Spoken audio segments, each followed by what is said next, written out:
Alhamdulillahirobbilalamin. Wassalatu wassalamu ala sayyidil mursalin wa ala alihi ajmain. Ibu yang hormati dan bapak ibu guru yang saya hormati pula.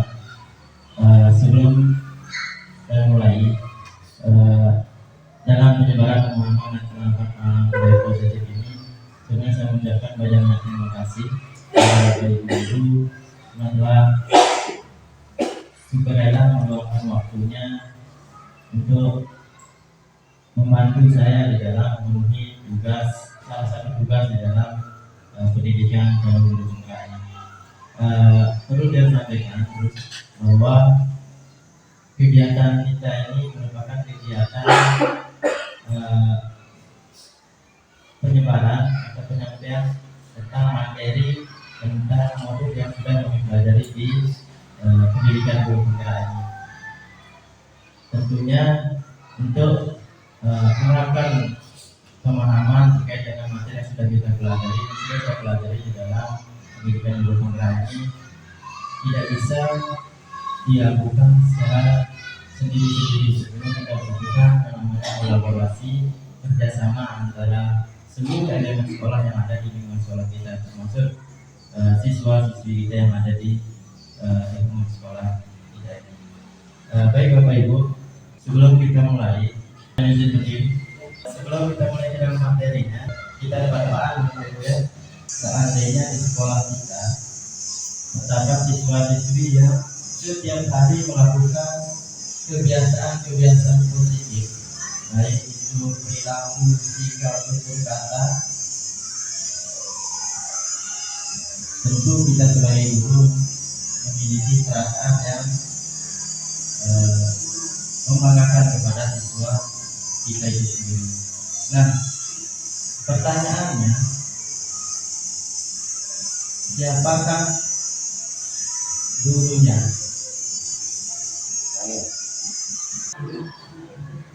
Kalau dibilang saya gurunya, karena saya melihat kalau melihat anak itu kan punya kelakuan dasar yang baik, kita merasa senang. Makanya kita anggap diri kita senang anak, kita senang juga. Baik anak tapi baik, senang kita. Ya, terima kasih. Pertanyaannya di sekolah saya. Ya, terima kasih. Nah, baik Bapak Ibu, kita bisa melanjutkan dengan apa yang ingin saya sampaikan di dalam penyebaran pemahaman penerapan budaya positif ini. Nah, kira-kira apa yang Bapak Ibu ketahui tentang budaya positif? Sebelum kita mengalir ke dalam materi kita, kira-kira apa yang Bapak Ibu pahami tentang budaya positif?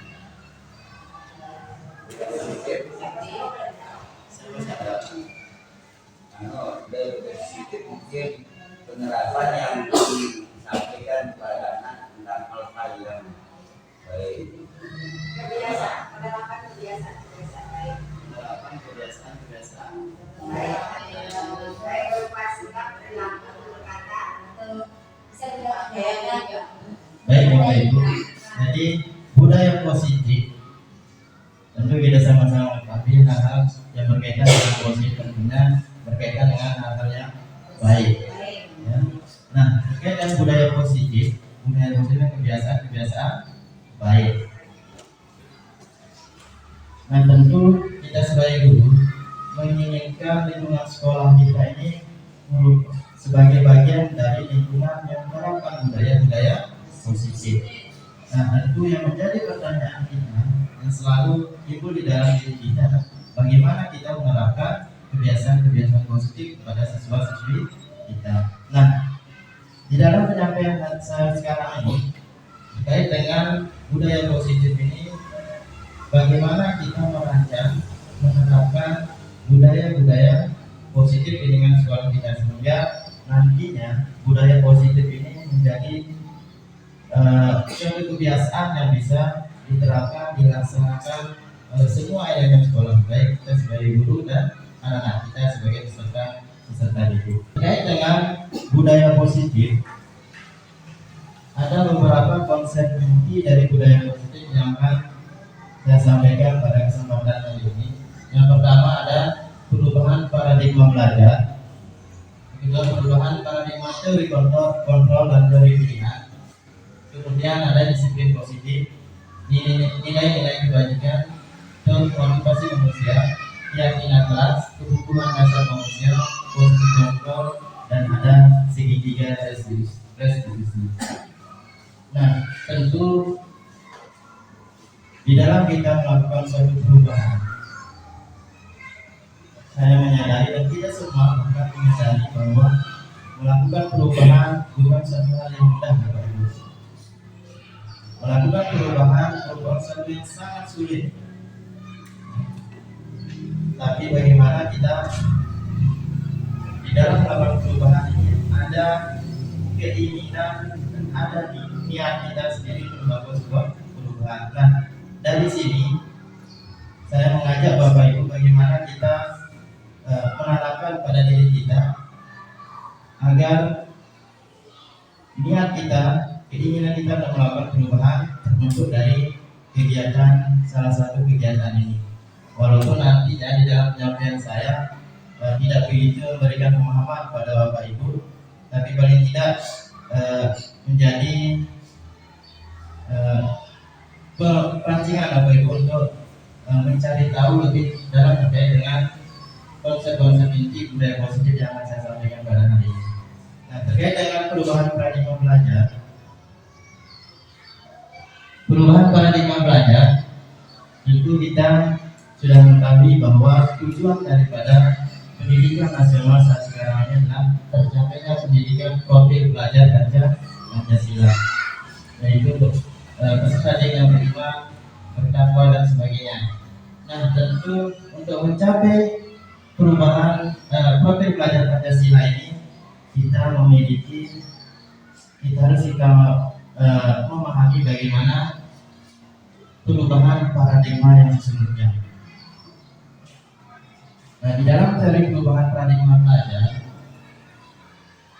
tentu kita sudah mengetahui bahwa belajar di dalam pendidikan selalu ada yang namanya proses belajar.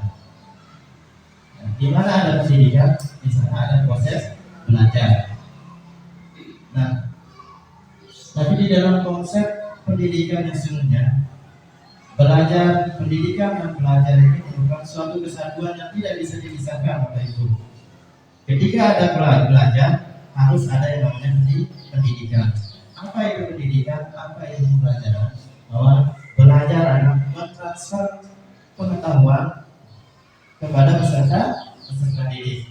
Tapi ada hal yang tidak bisa kita lupakan dan tidak bisa kita tinggalkan, yang namanya pendidikan. Jadi pendidikan adalah merupakan proses tuntunan memberikan tuntunan kepada peserta didik kita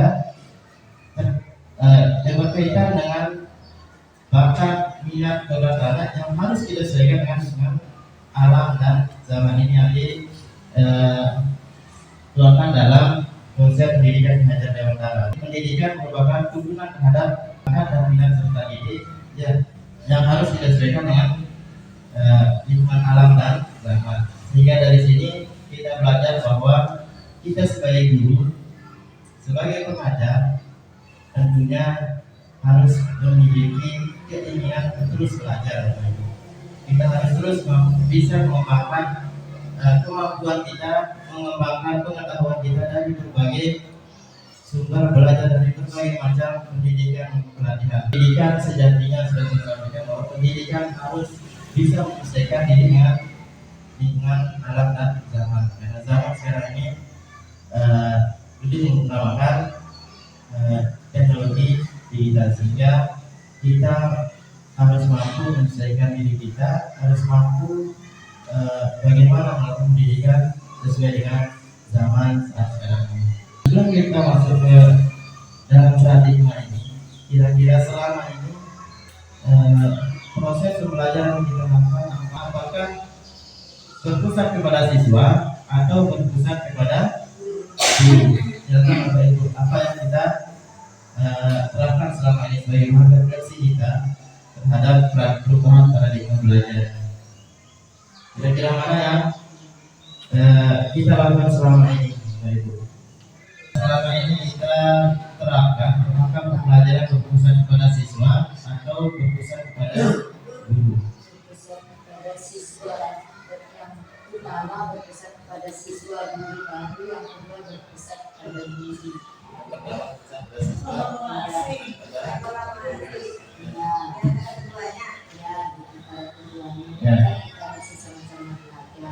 Terima kasih Bu. Tentu kita sama-sama menyadari bahwa selama ini kita menerapkan pembelajaran yang berpusat kepada guru. Tapi di dalam perubahan paradigma ini kita dituntut untuk melaksanakan pembelajaran yang berpusat kepada siswa. Sehingga di dalam kita melakukan pendidikan baik itu pengajaran maupun pendidikan harus kita fokus kepada minat bakat siswa. Ini terkait dengan perubahan paradigma belajar. Kemudian yang kedua, perubahan paradigma teori kontrol atau teori pilihan atau ilusi kontrol. Nah, kira-kira dari pernyataan pemantik ini, dari 3 pertanyaan pemantik ini, Bapak Ibu setuju atau tidak? Kira-kira kalau dari pertanyaan pertama, hukuman dapat mendisiplinkan anak. Kira-kira setuju tidak Bapak Ibu? Kalau tujuannya untuk mendisiplinkan anak-anak, setuju.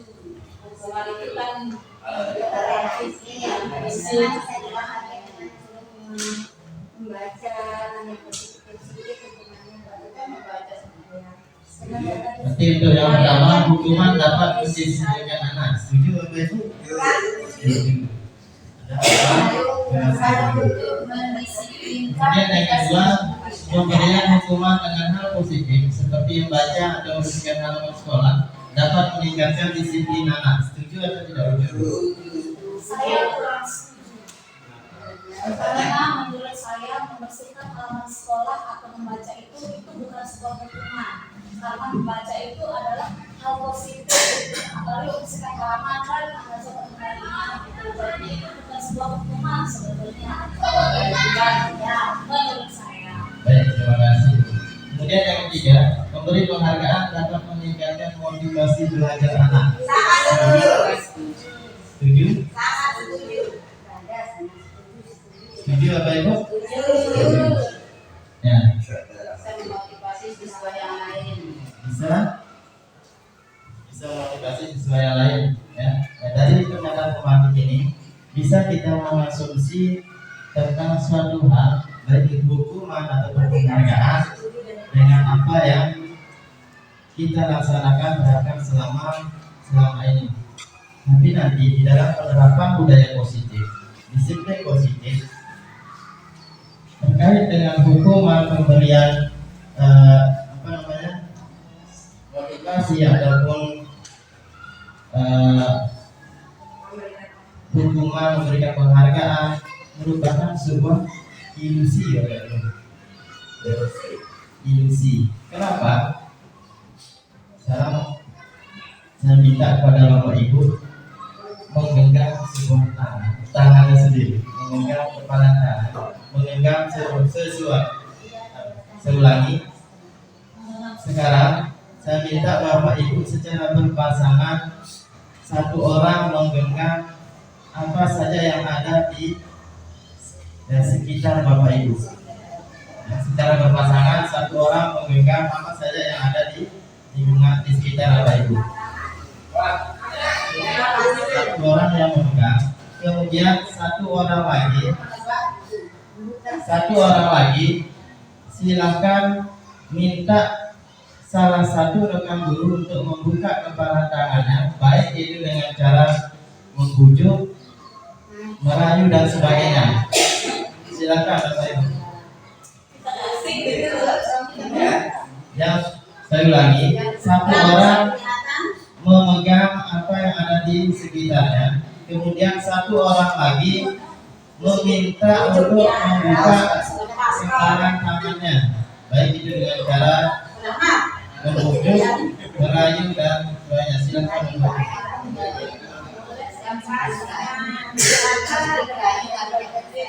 Terus kita mau membuka ceritanya ini membuka atau tidak tergantung Bapak Ibu silakan. Tergantung rayuan apa yang dia inginkan. Ada yang inginkan.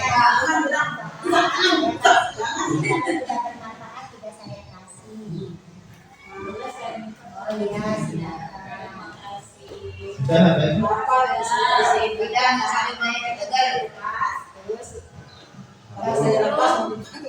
Bisa dibuka genggaman-genggamannya. Saya ingin mengambil formulir yang ada di dalam genggaman jari-jarinya Pak saya apakah untuk main saya meminta formulir yang ada di genggaman Pak Guru. Tidak boleh, harus beli. Tidak boleh harus beli. Karena saya harus beli supaya harusnya dari saya lain. Baik, terima kasih Bapak Ibu. Dari ilusi ini, kira-kira dengan cara merayu, membujuk, apakah genggaman tangan itu bisa terbuka Bapak Ibu? Tergantung rayuan. Bisa, tergantung Rayuan. rayuan. Nah, baik Bapak Ibu. Dengan cara merayu, dengan cara membujuk, baik mengangkat dan sebagainya, tentu bisa membuka genggaman sebuah tangan seperti yang ada di depan. Tapi yang perlu kita ketahui bahwa ketika kita membuka genggaman tangan, kontrol dari membukanya tetap ada di diri kita sendiri. Apakah ketika Bapak Ibu membuka, ketika Bapak Ibu membuka genggaman tangannya, apakah ada kontrol dari orang lain? Ada kontrol kan? Tidak ada. Artinya bahwa ketika kita membuka suatu genggaman tangan kita, tetap kontrol itu ada di dalam diri kita sendiri. Nah, sama halnya dengan peserta didik kita. Ketika kita melakukan memberikan hukuman, memberikan penghargaan, apakah motivasi itu bisa terbentuk? Apakah motivasi itu bisa terdapat dalam peserta didik kita? Tentu tidak, Bapak Ibu. Bisa terjadi, bisa menumbuhkan sikap-sikap positif, budaya positif, tapi dalam jangka waktu yang singkat. Ya. Kenapa? Karena kontrol itu sendiri tetap ada di dalam peserta didik kita. Tetap kontrol itu ada di dalam diri kita sendiri, sehingga di dalam teori disiplin positif ini, bagaimana kita membentuk kontrol itu ada di dalam diri peserta didik itu sendiri. Ya, bagaimana peserta didik kita menghargai diri kita sendiri, bagaimana disiplin positif ini ada di dalam diri kita, diri anak itu sendiri. Dari disiplin positif itu ada dalam diri kita sendiri, tanpa ada kontrol dari orang lain. Nah, di sini ada ilusi guru mengontrol murid. Di dalam teori kontrol, teori pilihan, guru mengontrol murid ini memang sebuah ilusi. Ini hanya bayangan-bayangan kita sendiri. Ini hanya angan-angan kita sendiri. Yang bisa mengontrol murid adalah murid itu sendiri. Nah, kita sebagai guru tidak bisa mengontrol siswa kita. Kemudian ilusi bahwa kritik dan membuat orang merasa bersalah dapat menguatkan karakter. Bagaimanapun kita berceramah, bagaimanapun kita mengkritik perilaku, sikap anak, setiap hari kita memberikan kritik, memberikan ceramah untuk menguatkan karakter ini memang sebuah ilusi. Ini hanya harapan-harapan, ini hanya keinginan kita yang tidak akan bisa terwujud. Walaupun nantinya bisa terwujud, tapi dalam jangka waktu tidak hanya dalam jangka waktu singkat. Kemudian ilusi bahwa semua penguatan positif, efektif dan bermanfaat. Nah, ketika kita memberikan penguatan positif, memberikan hukuman positif kepada peserta didik, hanya ilusi kegiatan itu menjadi bermanfaat. Ya. Kemudian ilusi bahwa orang dewasa memiliki hak untuk memaksa. Kemudian yang terakhir ilusi bahwa orang dewasa memiliki hak untuk memaksa. Kita sebagai orang dewasa, guru adalah orang yang dewasa, dan murid tentunya yang lebih kecil daripada guru. Nah, ketika kita memberikan paksaan kepada peserta didik, maka ini merupakan sebuah ilusi atau anak-anak kita untuk merubah perilaku budaya positif, disiplin positif. Nah, jadi semua ini adalah bayangan kita sendiri ya. Nah, bagaimana kita menerapkan budaya positif? Bagaimana kita menerapkan disiplin positif?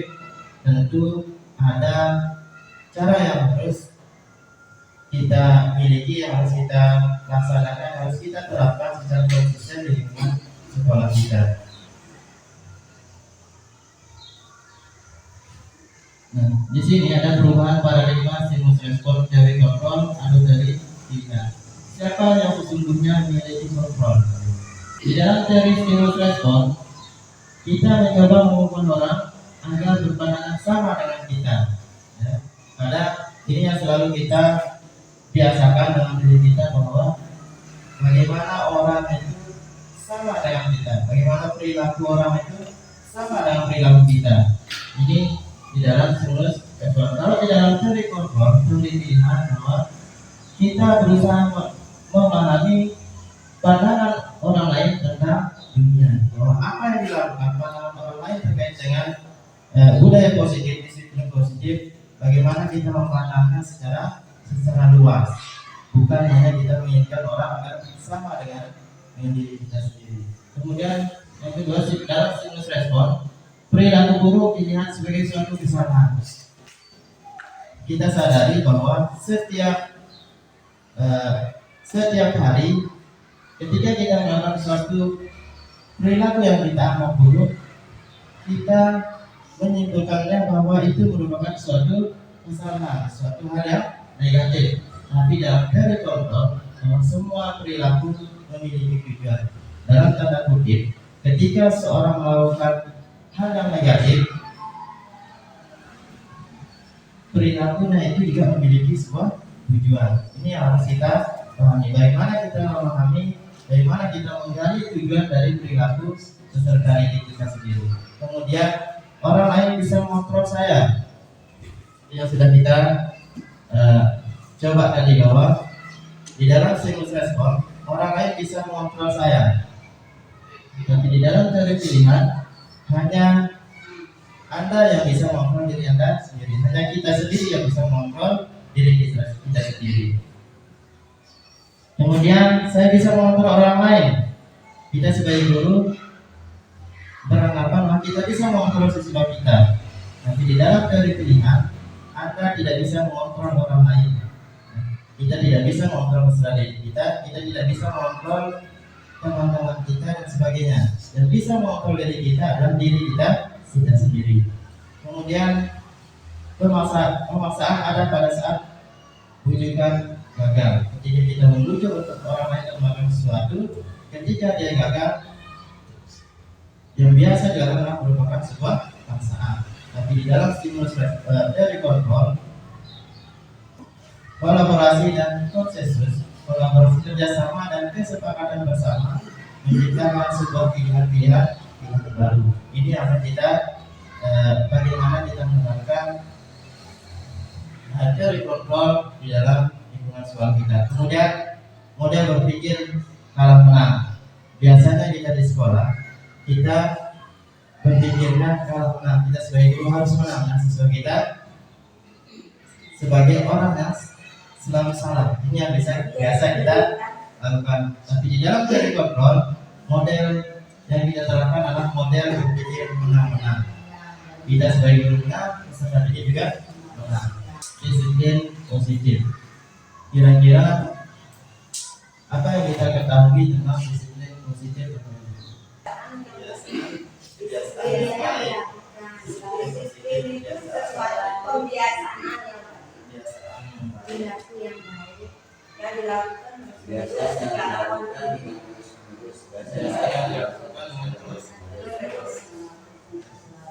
kita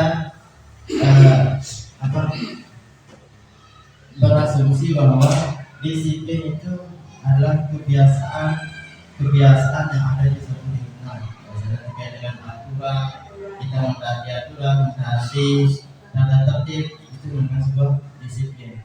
Tapi di dalam disiplin positif, adalah bagaimana kita membangun, bagaimana kita menciptakan sebuah budaya, sebuah disiplin positif ini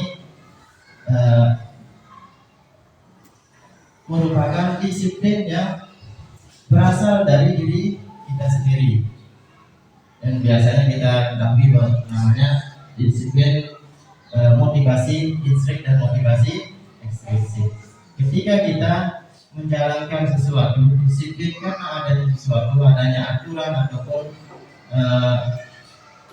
tata tertib, biasanya kita mengatakan bahwa kita telah menjalankan disiplin. Tapi pada dasarnya disiplin ini berasal dari diri kita sendiri, dengan motivasi intrinsik.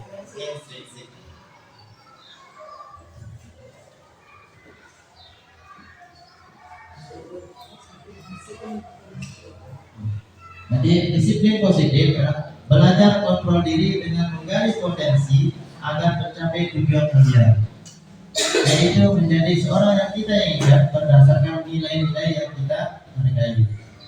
Kita menjalankan suatu disiplin positif apabila kita mampu mengontrol diri kita, menggali potensi yang ada di dalam diri kita dengan berdasarkan nilai-nilai yang kita hargai, yang kita yakini, sehingga perlu kita menanamkan kepada peserta didik kita tentang nilai-nilai kebijakan, sehingga disiplin positif peserta didik kita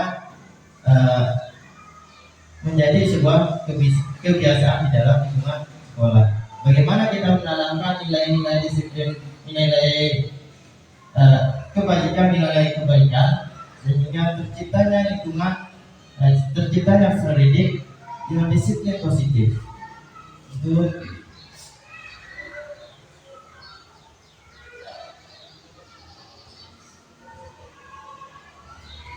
terkait dengan nilai-nilai untuk menumbuhkan disiplin positif di dalam diri peserta didik, dalam diri kita sendiri ada namanya nilai-nilai kebajikan universal. Nilai-nilai kebajikan, kita ketahui bahwa nilai-nilai kebajikan ini banyak sekali Bapak Ibu.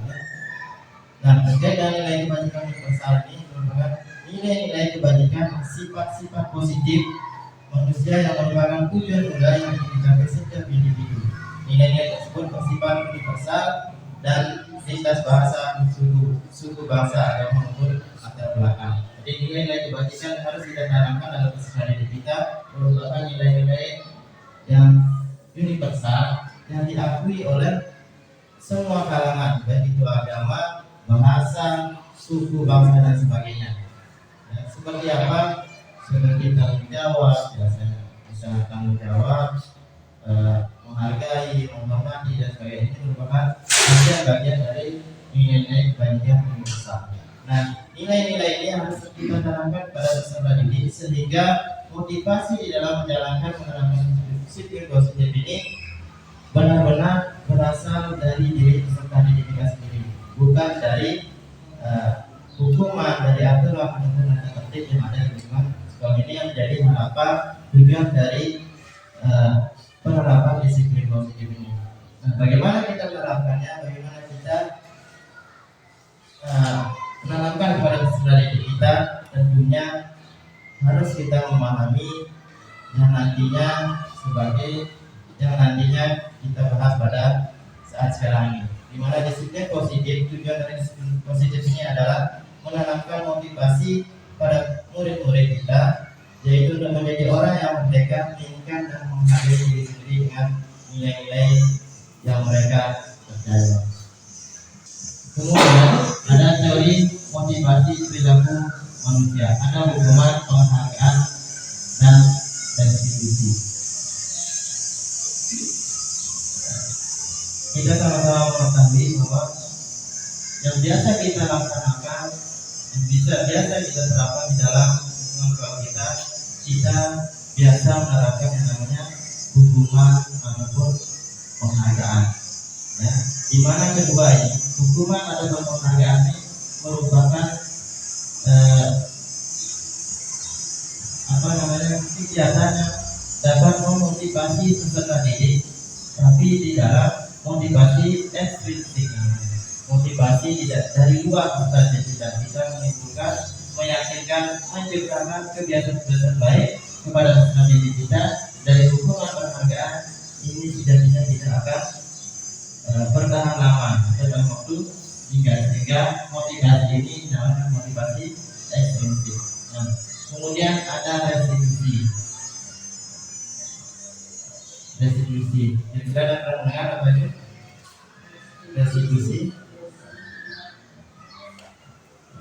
Restitusi adalah hal yang baru yang kita dengar, ya.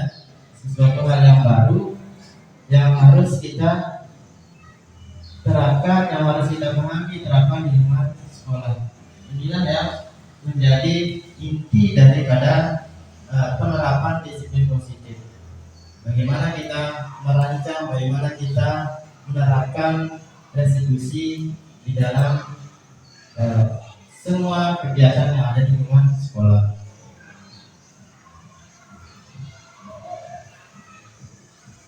Yang pertama, untuk menghindari hukuman, biasanya kita berdisiplin positif, biasanya kita melakukan disiplin. Biasanya kita hanya menghindari hukuman, hanya mentaati aturan itu yang biasa kita rasakan setiap hari, baik karena peserta didik kita ataupun kita sebagai guru. Kadang kita melakukan sesuatu hal yang positif karena salah satu alasan untuk menghindari hukuman. Kemudian yang kedua, untuk mendapatkan imbalan atau penghargaan.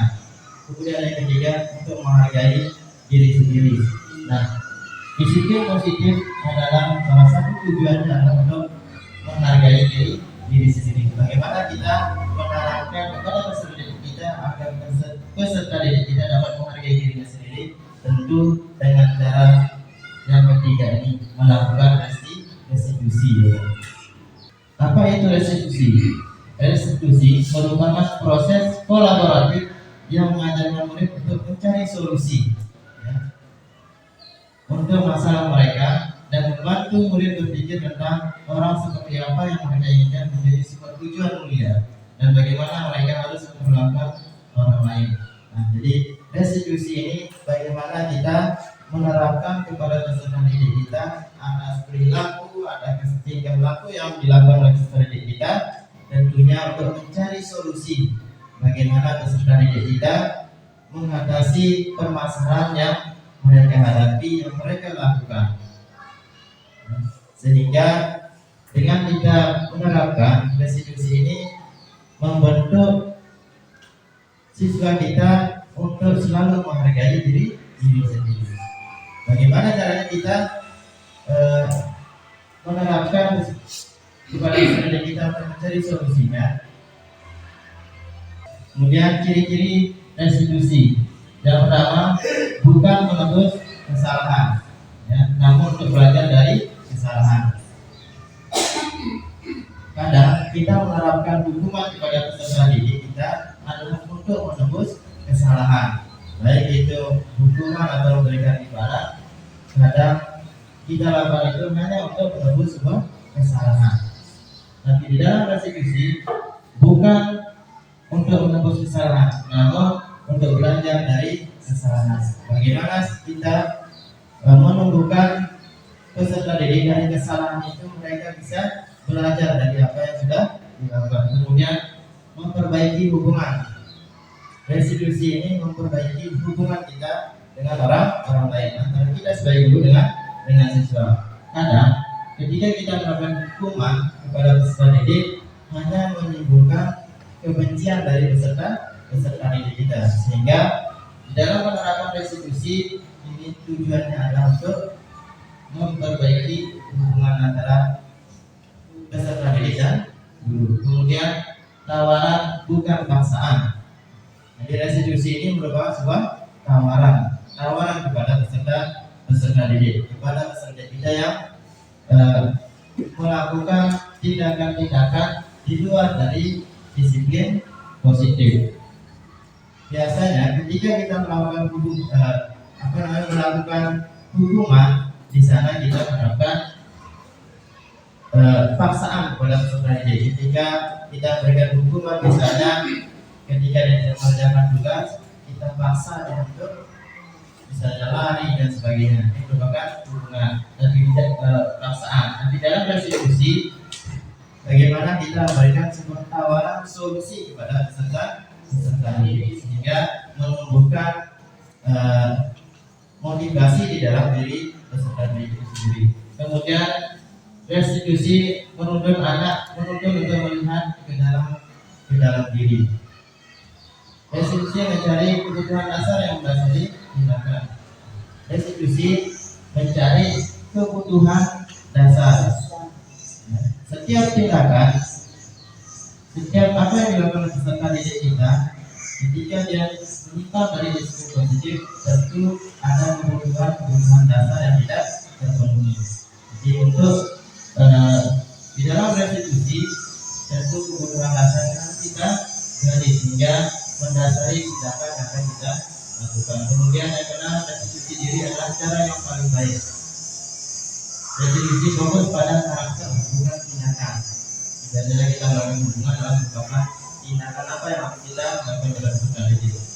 Restitusi fokus pada solusi. Restitusi mengembalikan murid yang bermasalah pada kelompoknya. Ini yang agar kita capai yang kita harapkan dari penerapan restitusi di dalam penerapan disiplin positif. Untuk melaksanakan restitusi, tentu kita butuhkan yang namanya keyakinan kelas. Yang menjadi pertanyaannya, mengapa tidak peraturan? Mengapa harus keyakinan kelas? Bagaimana Bapak Ibu? Mengapa tidak peraturan saja? Mengapa tidak tata tertib saja? Mengapa harus keyakinan kelas? Karena kalau keyakinan itu dibuat atau berdasarkan keinginan yang dulu dari semua warga kelas itu. Jadi tidak ada kemungkinan untuk ditinggalkan atau yang tidak dilakukan. Jadi kesepakatan bersama. Ini Pak Guru, pendapat saya. Mengapa tidak peraturan kelas? Peraturan kelas ya. Tapi kenapa harus keyakinan kelas? Kalau menurut saya, kalau peraturan kelas itu lebih kepada motivasi eksternal atau motivasi dari luar. Sedangkan kalau kita memakai keyakinan kelas, itu berdasarkan etika baik, kesadaran baik dari anak didik. Kalau sudah dari anak didik sendiri mempunyai keyakinan, mempunyai niat, mempunyai motivasi sendiri dari dalam dirinya, maka dia akan melaksanakan sesuatu dengan lebih ikhlas tanpa ada paksaan dari pihak lain ataupun aturan-aturan di luar dirinya. Itu menurut saya Pak Guru. Terima kasih Pak Guru. Jadi mengapa tidak peraturan saja? Mengapa harus keyakinan kelas? Karena di dalam peraturan biasanya menumbuhkan motivasi ekstrinsik, sedangkan keyakinan kelas menumbuhkan motivasi intrinsik. Ini yang harapkan kita tuju di dalam penerapan disiplin positif melalui keyakinan kelas.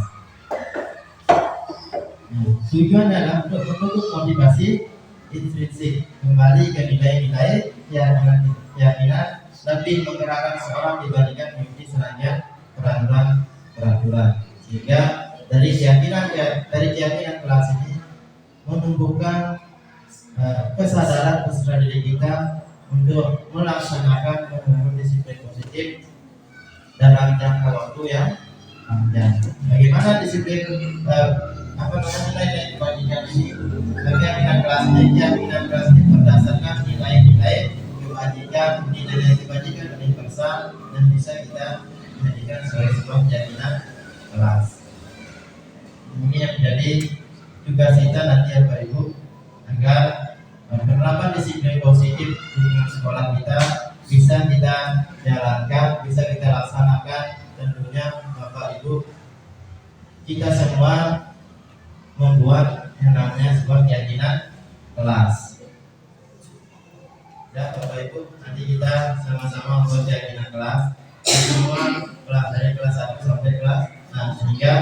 keyakinan kelas ini bisa berjalan berkesinambungan, berjalan secara terus menerus. Kalau misalnya hanya di kelas 1 membuat sebuah keyakinan kelas, menerapkan keyakinan kelas, tentunya di kelas 2 tidak akan berjalan, sehingga budaya positif, disiplin positif di lingkungan sekolah kita tidak bisa kita terapkan dengan maksimal, sehingga kita butuhkan dengan kolaborasi dari semua elemen sekolah, dari kelas dari semua kelas, dari kelas 1 sampai kelas 6, kita membuat keyakinan kelas untuk mendukung tumbuh kembangnya disiplin positif pada diri kita. Nah, kira-kira dari gambar ini, mana peraturan tentang keyakinan kelas itu?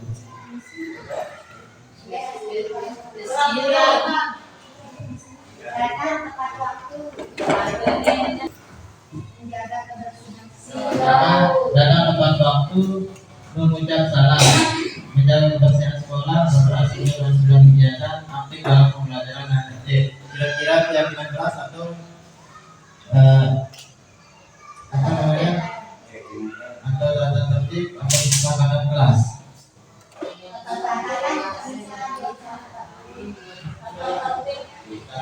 Ada tertib.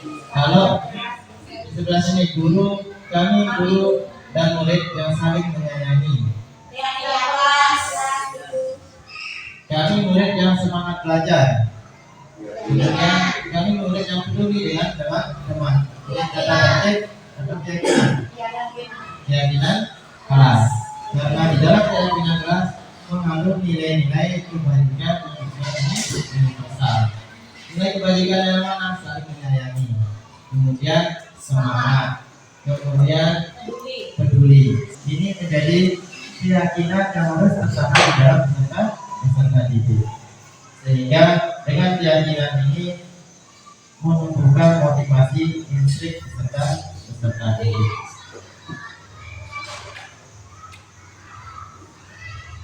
Selanjutnya adalah tentang kebutuhan dasar manusia. Tentu ketika kita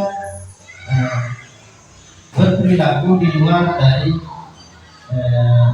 kebiasaan-kebiasaan positif atau disiplin positif, tentu berdasarkan kebutuhan dasar yang tidak terpenuhi. Ketika salah satu kebutuhan dasar kita tidak terpenuhi, maka besar kemungkinan akan menimbulkan perilaku di luar dari disiplin positif. Nah, kebutuhan dasar ini ada bertahan hidup atau survival, bertahan hidup, berkaitan dengan makan, minum, tempat tinggal, kesehatan dan sebagainya. Kemudian ada penguasaan, ada kasih sayang, diterima, ada kebebasan dan kesenangan. Nah, ada 5 kebutuhan dasar manusia yang dibutuhkan oleh manusia. Ketika tidak terpenuhi salah satu dari kebutuhan ini, maka mempengaruhi perilaku diri kita sendiri. Kemudian posisi kontrol.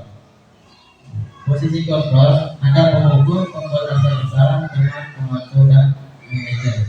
Kira-kira selama ini kita berada di posisi mana, Bapak Ibu?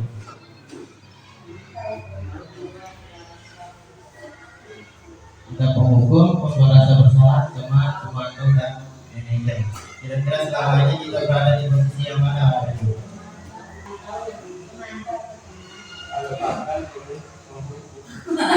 Masih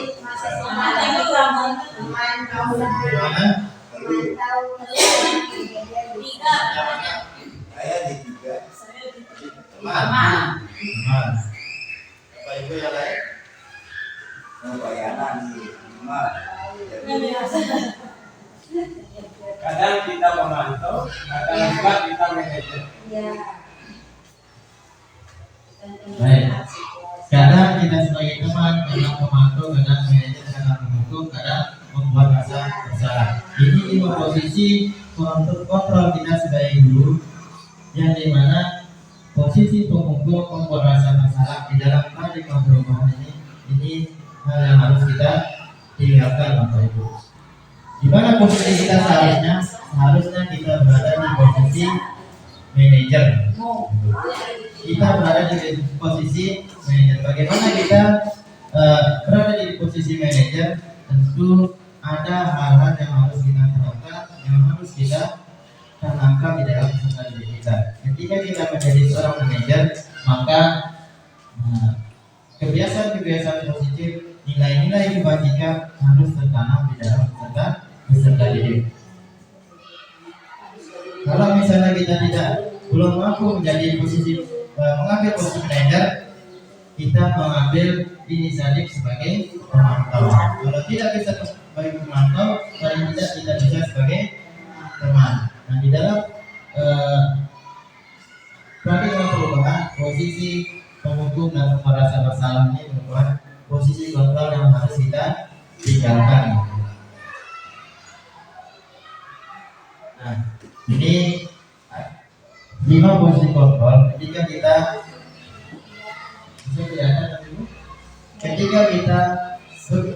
memposisikan diri sebagai penghukum. Biasanya kita melakukan hukuman, baik itu menggunakan fisik ataupun verbal, atau menggunakan perkataan secara tidak sadar, karena kita memberikan sebuah hukuman kepada peserta didik kita. Nah, ketika kita memberikan hukuman, biasanya kita mengatakan kalau kamu tidak melakukan, awas ya. Nah, seperti itu merupakan sebuah hukuman yang tidak kita sadari, merupakan hukuman secara verbal yang kita berikan kepada peserta didik. Akibatnya apa? Akibatnya adalah membuat orang merasa bersalah. Jadi yang dia melakukan mengucapkan ucapan seperti itu, nantinya peserta didik kita merasa bersalah dengan apa yang sudah dilakukan. Kemudian kalau kita posisi sebagai teman, biasanya kita melakukan ketika peserta didik kita melakukan hal-hal yang di luar dari kebiasaan positif, biasanya kita melakukan ayolah membuka demi waktu untuk ibu guru. Kalau pemantau, apa peraturannya? Biasanya kalau kita memposisikan kita sebagai pemantau, ketika peserta didik, ketika orang lain melakukan sebuah tindakan di luar dari disiplin positif, biasanya bisa mengingatkannya dengan aturan. Apa aturan kita? Apa tata tertib kita? Di sana posisi yang kita terapkan adalah posisi pemantau. Nah, seharusnya kita berada di dalam posisi manajer. Biasanya kalau kita menerapkan memposisikan diri kita sebagai manajer, tentu yang kita lakukan adalah melakukan restitusi, ya. Menanyakan apa yang peserta didik yakini dari keyakinan kelas yang sudah kita buat. Apa yang diyakini dan apa yang bisa dikerjakan untuk memperbaiki kesalahan ini. Ketika kita menemukan peserta didik kita, bukan orang lain yang berbuat salah, ketika kita memposisikan diri kita sebagai seorang manajer, tentu yang harus kita lakukan, salah satu yang kita lakukan adalah mengembalikannya dengan keyakinan kelas yang sudah kita buat, sudah kita susun.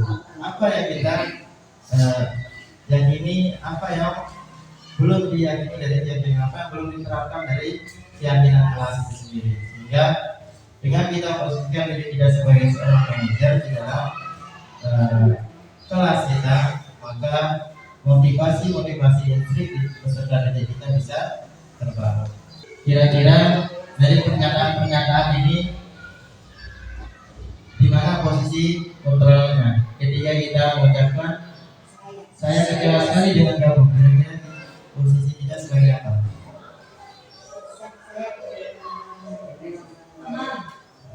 Oke, teman tuh. Kalau kamu tidak pernah melakukannya, posisi kita di mana? Manajer. Kalau ayolah lakukan demi ibu atau demi bapak guru, kita di mana? Manajer. Apakah kamu mendapatkan stiker bintang hari ini? Di mana posisi kita?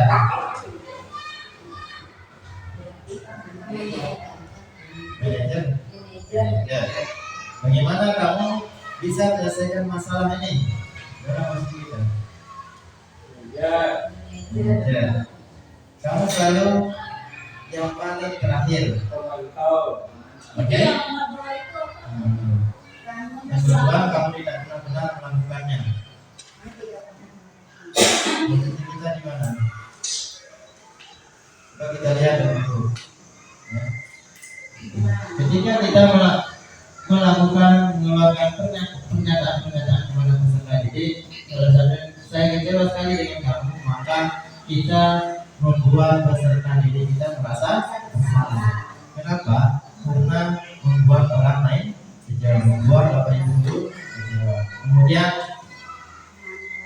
kamu tidak pernah melakukannya.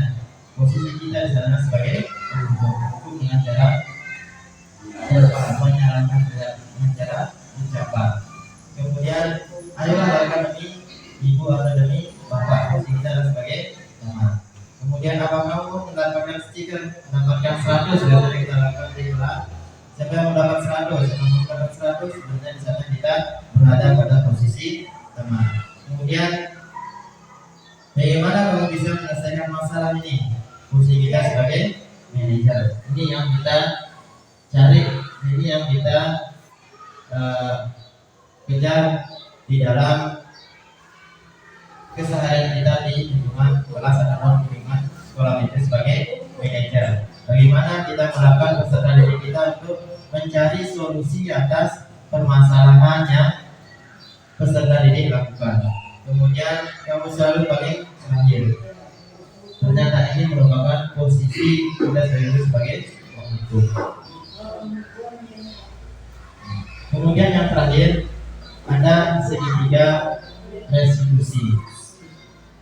Hal kaitannya ketika kita menjadi seorang manajer, segitiga restitusi ini harus kita terapkan, harus kita laksanakan. Di dalam segitiga restitusi ada 3 tahapan.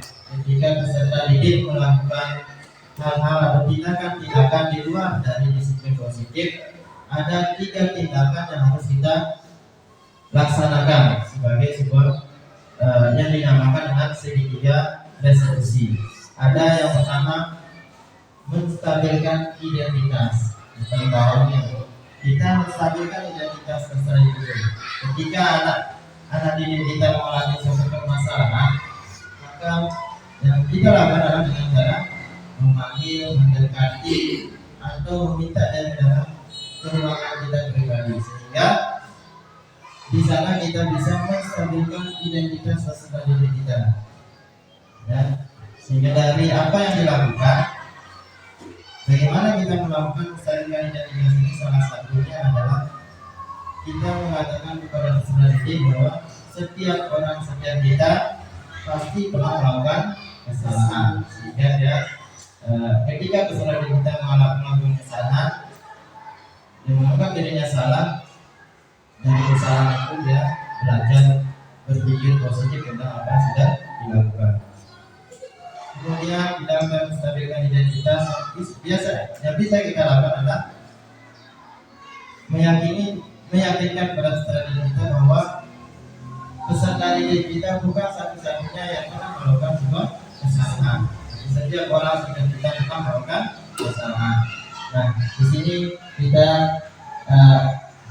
menerapkan adalah yang namanya menstabilkan identitas. Kemudian yang kedua, ada validasi tindakan yang salah. Tindakan yang sudah dilakukan, tindakan yang di luar dari disiplin positif yang sudah dilakukan peserta didik kita, maka kita lakukan adalah validasi tindakan itu sendiri. Nah, karena tadi di dalam disiplin positif, setiap perilaku, setiap yang dilakukan oleh orang lain tentunya memiliki sebuah tujuan. Sehingga ketika peserta didik kita melakukan hal yang negatif, maka yang kita lakukan merupakan melakukan validasi tindakan. Caranya, kalau tentunya punya menanyakan alasan dari peserta didik kita melakukan hal yang sudah dilakukan. Menanyakan apa alasannya. Kemudian, adakah cara yang lebih efektif? Kita mencari solusi kepada peserta didik kita tentang apa yang sudah dilakukan dengan menanyakan apakah ada cara yang lebih efektif untuk mendapatkan apa yang telah dilakukan. Ketika peserta didik melakukan sebuah kesalahan, kita mencari solusi dari peserta didik sendiri dengan beberapa kesalahan yang sudah dilakukan. Kemudian yang terakhir, menanyakan keyakinan. Ketika kita sudah menanyakan alasan mengapa dia melakukan sebuah tindakan, maka kita kembalikan dia di dalam menanyakan keyakinan yang sudah kita buat di dalam kelas. Kira-kira keyakinan mana yang belum dilaksanakan oleh peserta didik kita? Keyakinan mana yang tidak pernah diterapkan oleh peserta didik kita? Sehingga dari apa yang sudah dia ketahui, keyakinan mana yang belum dilaksanakan oleh peserta didik kita, bisa kita mencari solusi apa yang seharusnya dilakukan oleh peserta didik kita, sehingga bisa menumbuhkan motivasi intrinsik, motivasi diri peserta didik kita. Dan ini merupakan segitiga resolusi yang harus kita terapkan sehingga kita berada di dalam posisi manajer. Apa yang harus kita buat untuk menjalankan disiplin positif ini, menciptakan disiplin positif? Yang pertama, kita membuat keyakinan kelas. Kedua, menerapkan segitiga resolusi sehingga posisi kita sebagai manajer bisa kita laksanakan dengan baik. Mungkin itu yang saya sampaikan Bapak Ibu. Sekiranya ada kesalahan, kekurangan, saya pribadi mohon maaf yang sebesar-besarnya. Saya ucapkan banyak-banyak terima kasih kepada Bapak Ibu semua. Saya akhiri. Assalamualaikum warahmatullahi wabarakatuh.